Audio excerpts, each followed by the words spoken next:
I grab the blender out from the cabinet, flop it onto the counter, plug it in, stare at its curved blades shining in the low light. Then I swing open the freezer door, grab the half-eaten tub of chocolate ice cream, reach into the fridge, grab the carton of skim milk, 3 scoops of ice cream, 2 cups of milk, 1 deep breath, my hands shake in the air over the on button. Then I close my eyes and push. The whirring sound fills my ears, but even though I can't hear it, I know it's coming. The hairs on the back of my neck prickle, but I don't turn around. I just close my eyes and wait for it all to be over. It all started 5 years ago.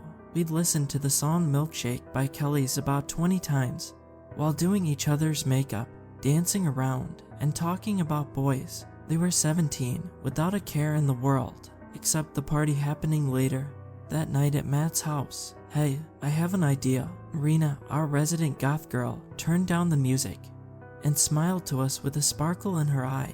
Her black hair nearly reached her waist, and she was wearing so much eyeshadow it looked like her eyes were just floating in their sockets. For us to look really hot tonight. Yeah, what's that? Carmen asked, not looking up from the mirror. Just a little thing I found, she said with a giggle. Leave everything to me. We should have realized Irina was going to pull some witchcraft stuff, especially when she lit a few of my candles and started muttering to herself.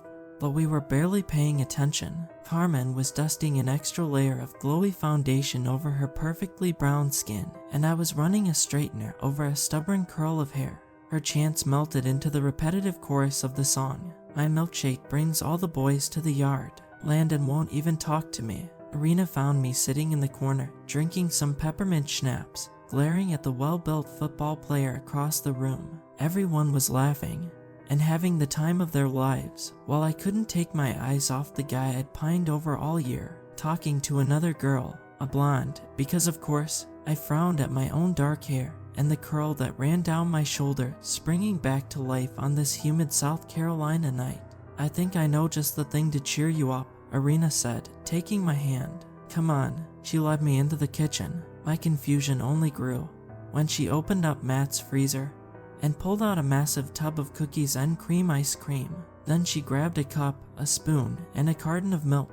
Have a milkshake. No way. I've had way too many calories today already. Seriously, she said. Just make one. I promise it'll make you feel better. I sighed. Cookies and cream was one of my favorite flavors. Finally, I reached for the spoon, plunged it into the ice cream, plop, grabbed the milk and poured it in. Glug, glug, glug. Then I grabbed the spoon and began to stir. As soon as I began to stir, something happened. I could feel a shift in the air, the humidity evaporating, the loud sounds of conversation, and music seemed to grow quieter. The light overhead flickered for just a second. I paused, looking up at the light. What was? Thump. I glanced up to see Landon standing in the doorway, staring right at me. At first, my heart fluttered, but then my butterflies turned to dread. He was just staring at me, not even blinking, not even moving. Landon, I asked, hesitantly. I glanced at Irene. She was grinning. Landon, his mouth slowly stretched into a grin, but the grin didn't reach his eyes, which remained laser-focused on me. Landon, there you are. The blonde came rushing into the room.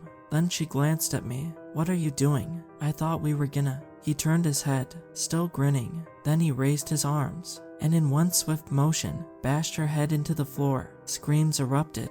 A pool of blood seeped into the kitchen tile, but all I could do was stare at Landon, who was now walking right towards me. Get away from me, I shouted, backing up. He quickened his pace, reaching for my arm. I darted away from him, ran out the back door, into the yard, ran around the side of the house, and sprinted out onto the sidewalk.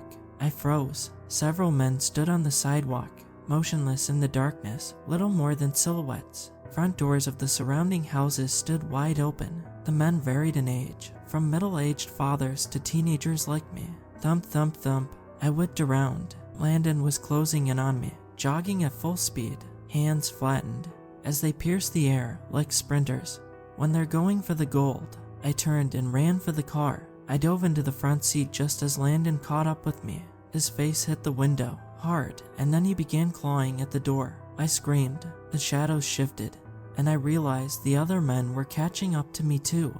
Thump. A portly one rammed himself into the passenger door, over and over, as if the blood trickling down his forehead didn't even register. An elderly man climbed up on the trunk, pounding at the back window. Another teenager joined Landon in trying to pry the door open. Damn, the keys. I'd given them to Carmen. She was the only one with pockets. Screw you, I screamed at Landon, whose wild eyes stared at me from the other side of the glass. Get the hell away from me. Oh no. One of the men, a nerdy man in his 30s, grabbed a large rock by the side of the driveway. I watched in horror as he lifted it over his head, aiming for my window. Crash. The rock flew through the back window. As soon as it fell away, 4 men's hands thrust their way into the car, blindly groping the air. I screamed, opened the door, and lunged out into the air. A hand grabbed mine, and I looked up into Landon's crazed eyes. No, I screamed, jerking my hand back, and then I ran as fast as I could.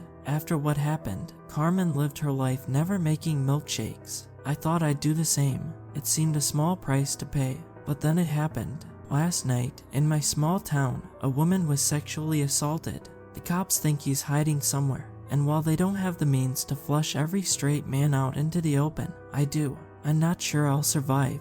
I've barricaded the doors and windows, but I think that somehow they might find a way in. So I'm writing this up and posting it before they have the chance. As I sip my milkshake, I can see them beginning to swarm, walking down the sidewalk, coming out of their houses, homing in on me.